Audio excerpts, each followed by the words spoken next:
Okay, जब आप solo ride करते हो तो सबसे ज़्यादा आपको किस चीज़ की याद आती है? फैमिली, फूड या स्लीप? देखो, सोलो राइड में सबसे ज़्यादा जो याद आता है वो स्लीप याद आता है पहला।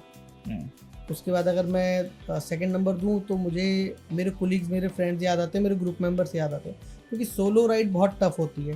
हुँ, एंड आई पर्सनली रिकमेंड कि 100-200 किलोमीटर की तो बात नहीं मैं करता हूँ, बट अगर आप लॉन्ग राइड पे जाते हो तो सोलो राइड्स अवॉइड करनी चाहिए, सोलो राइड अवॉइड करनी चाहिए, specially long route. Long routes पे।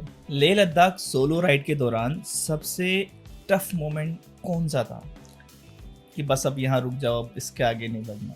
सीरियसली, लेह लद्दाख अपने आप में बहुत टफ राइड है।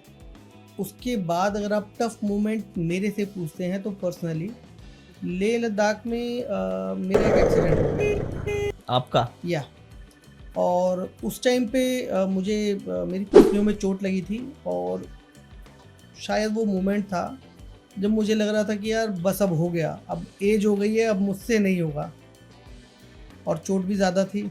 बट हुआ कैसे था ये? मैं लेह से पेंगोंग लेक की तरफ जा रहा था, बीच में पुलिस बैरिकेडिंग थी, तो मैंने अपनी स्पीड कम करी क्योंकि मैं सोलो था और मुझे लगा कि रोकेंगे, अननेसेसरी क्वेश्चंस पूछेंगे, तो स्पीड कम करी और पीछे से एक मारुति ओमनी थी, दिल्ली नंबर प्लेट, और उसने मुझे ठोक दिया।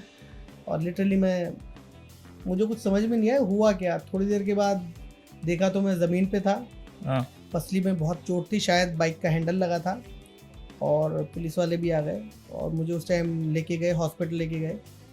और क्योंकि होटल जो था मेरे नोन टू का था, तो मुझे कोई ऐसा प्रॉब्लम हुआ नहीं। मैं लगभग 3 दिन होटल के अंदर रहा, रेस्ट किया मैंने, और वो 3 दिन मुझे सबसे ज़्यादा याद आ रही थी अपनी फैमिली की और अपने जो फेलो राइडर्स हैं उनकी, कि अगर शायद वो साथ में होते तो कहीं मुझे बहुत हेल्प मिल जाती।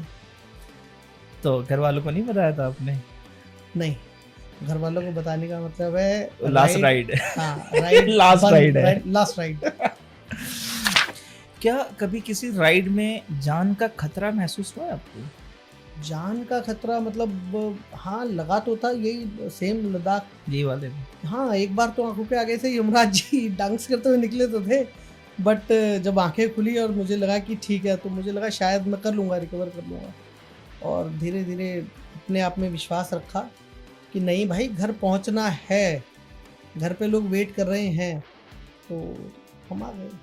ओके। अच्छा, एक चीज़ और है जो नॉर्मली हमारे साथ राइडर के साथ बहुत ज़्यादा होता है कि जब भी बाइक स्लिप होती है या माउंटेन में ब्रेक डाउन होता है, तो उस वक्त आपके दिमाग में क्या चलता है और कैसे काम करता है आपका दिमाग उस टाइम पे? कि बाइक स्लिप होती है तो देखो, मेंटली आपको प्रिपेयर होना पड़ेगा। आपको कुछ चीज़ें हैं, कुछ रूल्स हैं जो आपको ध्यान रखना है ड्यूरिंग द राइड। आपको वो चीज़ ध्यान रखनी चाहिए। अगर आपकी बाइक स्लिप होती है तो आप बाइक छोड़ दो। बाइक छोड़ करके अगर आप बाइक पकड़ के रखोगे तो डेफिनेटली बाइक के साथ हो सकता है थोड़ी दूर तक घिसते हुए चले जाओ, तो आप अपनी बाइक छोड़ दो और कोशिश करो रोल कर लो। रोल करने से आपको इंटरनल इंजरी के चांसेस कम रहते हैं। ओके। ब्रेक डाउन के समय में अगर आप ग्रुप के साथ हो तो मैं यही सजेस्ट करूँगा कि ग्रुप में कोई एक ऐसा होना चाहिए जो मैकेनिक हो, और छोटा मोटा काम आपको भी आना चाहिए। आपको अपनी बाइक के बारे में एटलीस्ट पता होना चाहिए कि क्लच वायर टूट गई तो आपके पास एक्स्ट्रा क्लच वायर होने चाहिए। फ्यूज़ अगर काम नहीं कर रहा है तो फ्यूज़ कैसे काम करेंगे, और छोटी मोटी चीज़ें आपको भी पता होनी चाहिए। After all it's your machine. अगर आप अपनी बाइक का ध्यान रखोगे तो डेफिनेटली वो भी आपका ध्यान रखेगी, ये मेरा मानना है। मतलब अगर आप एज ए राइडर हो तो आपको इतनी नॉलेज होनी चाहिए कि आप अपने बाइक के खुद मैकेनिक बन सको। जी।